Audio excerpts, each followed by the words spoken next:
Guards punishment, guard के बाद में एपोस्ट्रोफी एस लगा हुआ है, तो यहाँ पर एपोस्ट्रोफी एस का मतलब होता है का की के।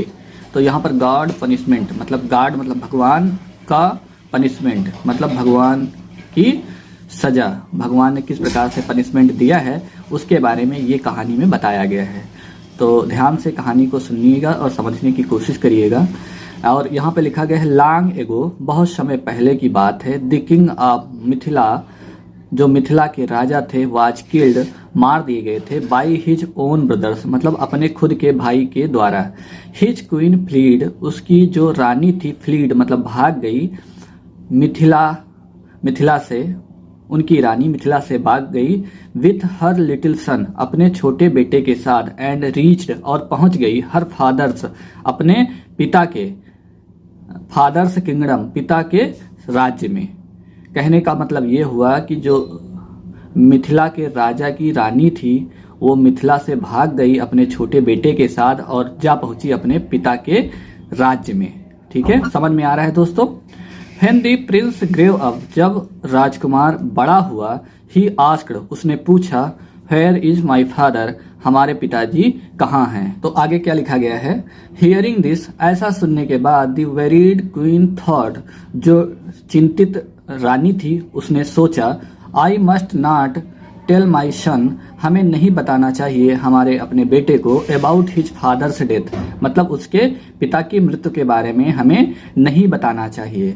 ही might want to take revenge, वह बदला लेना चाहता होगा, एंड गेट हर्ट, और उस बदले के भावना से जब युद्ध होगा, गेट हर्ट मतलब वो जख्मी हो जाएगा या चोट लग जाएगी, इन द प्रोसेस, पूरे युद्ध के प्रोसेस में, मतलब यदि बदला लेने के भाव से वो युद्ध लड़ेगा तो वो जख्मी हो जाएगा। इसकी वजह से हमें ये चीज नहीं बतानी चाहिए, ऐसा सोच रही थी कौन, चिंतित रानी, जो चिंता में थी रानी, वो ऐसा सोच रही थी। सो इसलिए द क्वीन रिमेन्ड साइलेंट, इसलिए रानी जो थी एक बार फिर शांत रह गई, मतलब शांति चुप रह गई, नहीं बोली कुछ भी।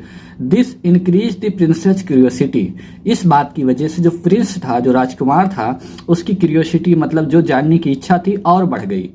जब रानी ने कुछ नहीं बोला तो उसका जो बेटा था राजकुमार, उसके अंदर जानने की इच्छा और ज्यादा बढ़ी कि एक्चुअल में ऐसा हुआ क्या था जो माँ बता नहीं रही है। And he asked his grandfather, यहाँ पर देखिएगा दोस्तों, ग्रैंडफादर लिखा हुआ है, तो ग्रैंडफादर का मतलब एक्चुअल में तो दादा होता है। क्योंकि इस कहानी में जो रानी थी वो अपने पिता के घर भाग गई थी, इस डर से कि राजा है नहीं तो कोई दिक्कत ना आ जाए। तो यहाँ पर जो है ग्रैंडफादर का मतलब होगा जो राजकुमार थे उनके नाना जी। ठीक है, तो यहाँ ग्रैंडफादर का मतलब होगा नाना। And he asked his grandfather, और उन्होंने अपने नाना जी से पूछा, what happened to my father, मेरे पिताजी को क्या हुआ था। ठीक है, यहाँ पर हैपन का मतलब होता है क्या होना, और हैपेंड ईडी लगा है, वर्ब की थर्ड फॉर्म है, तो यहाँ पे पूछ रहा है कि क्या हुआ था, मतलब पास्ट में कोई घटना हुई थी उसके बारे में राजकुमार पूछ रहा है अपने नाना जी से, what happened to my father, हमारे पिताजी को क्या हुआ था। ठीक है, आगे देखिएगा,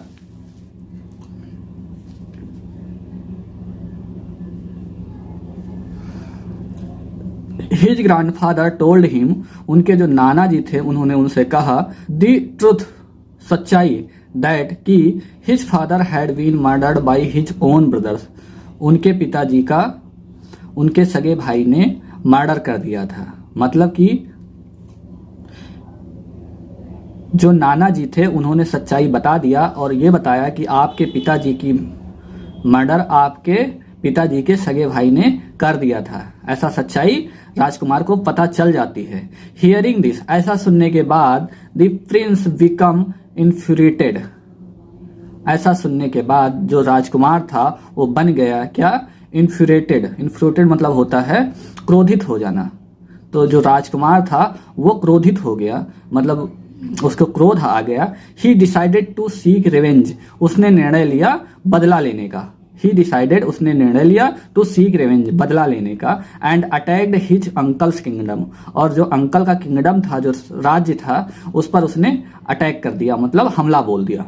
ठीक है, इतना समझ में आ रहा है।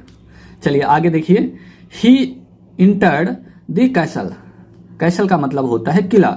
वह किला में प्रवेश कर गया। ही इंटर्ड द कैसल, वह किला के अंदर प्रवेश कर गया। एंड श, और देखता है दैट कि हिज अंकल वाज ब्लाइंड, कि उसके अंकल अंधे हैं। एंड कृपल, कृपल का मतलब होता है दोस्तों अपंग।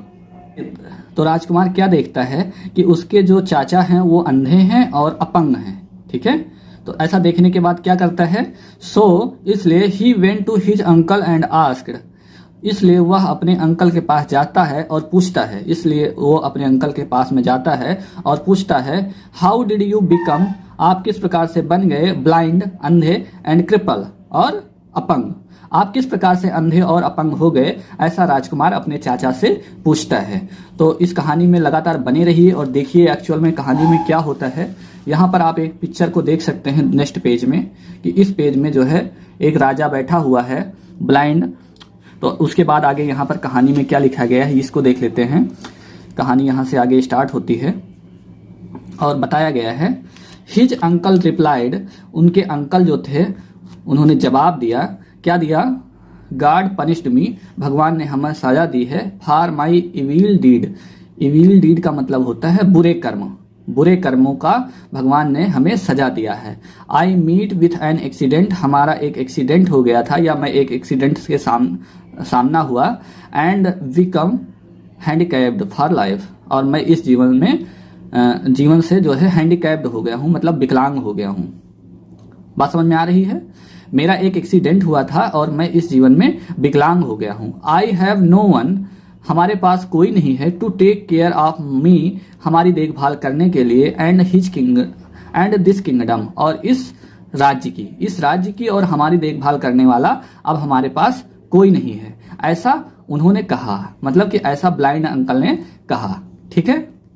आगे क्या लिखा हुआ है, नाउ द प्रिंस पिडीड, पिडी एक शब्द होता है दोस्तों, तो पिडी का मतलब होता है दयाना। तो यहाँ पर पिडी की थर्ड फॉर्म का यूज किया गया है, पिडीड, पिडीड मतलब दया आई, मतलब नाउ द प्रिंस पिडीड, अब राजकुमार को दया आई, हिज अंकल, अपने चाचा पर, अब जो है राजकुमार को अपने चाचा पर दया आई।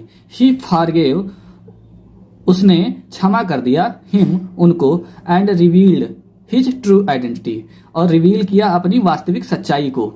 अभी तक जो युद्ध हो रहा था तब तक जो है ये नहीं बताया था कि मैं आपके भाई का बेटा हूं, लेकिन जब उसको दया आ गई तो उन्होंने उनको क्षमा कर दिया और अपनी एक्चुअल सच्चाई को राजकुमार ने अपने चाचा से बता दिया कि मैं आपके भाई का बेटा हूं, ठीक है। His uncle gave him back his kingdom, जो उनके चाचा थे उन्होंने अपनी स्वेच्छा से इस किंगडम को, उस राज्य को उन्हें वापस दे दिया।